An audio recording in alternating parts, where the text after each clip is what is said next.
Okay, Jose, this car, if it works, this code, what the fuck, seriously, shit, look, this code PR108, it doesn't even clear.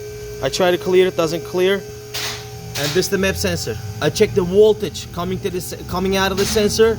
It has a good voltage coming out of the sensor. It's got a voltage coming in, and coming out. Good voltage. The sensor is working. And when I unplug the sensor and plug it back into the manifold, reading doesn't change. So computer is not seeing any difference when I unplug and plug it back in. So it's setting a circuit code. I check the wiring. There's a computer right here. Right in here. I check the wiring from sensor to the computer, it's good. And I check the voltage, sensor voltage, signal voltage, coming to the sensor, coming to the computer, it's reading fine, reading okay. But the computer is not reading anything. The computer itself is no good. So we have to change the computer first. You see that? Right now the sensor is reading, when the car is not running, 482. Look. This is from the map sensor. 1.8 volt when the car is running and idling, which is fine. You see that? I tap this right to the signal wire, and the computer is reading it right from the computer. It's reading fine, but computer is not seeing this voltage.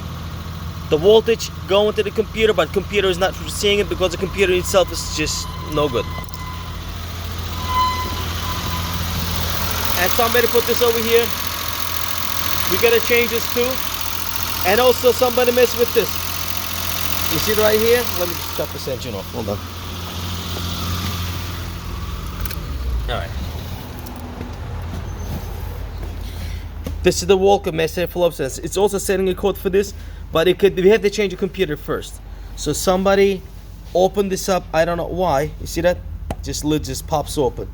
So I don't know if the sensor is good or bad, it's defect or not. I'm not sure. So I'm gonna just. You see that? The freaking thing is like somebody did something to it. Oh, look inside of the sensor, man. I don't like the sensor. Look, you see that? Fucking, I just saw it. Hold on. Somebody messed with this up. Holy shit, look at that. Somebody play with the sensor. Look at that. Look. Holy shit. This is no good. And also this sensor also setting a code. And I don't even think this sensor is any good. So he's gonna change. We have to change the computer first. They might have just because listen, this wire, one of the wire, also going to the computer from here. When they did this one, they might have shorted out and damaged the computer. That's probably what happened to it. So we gotta put a computer on the car. We gotta replace the sensor again, and we gotta take it from there. The check engine light doesn't even clear, and this car it cannot even pass the inspection the way it is. So I'm gonna send this video and I'm gonna figure out the price for the computer.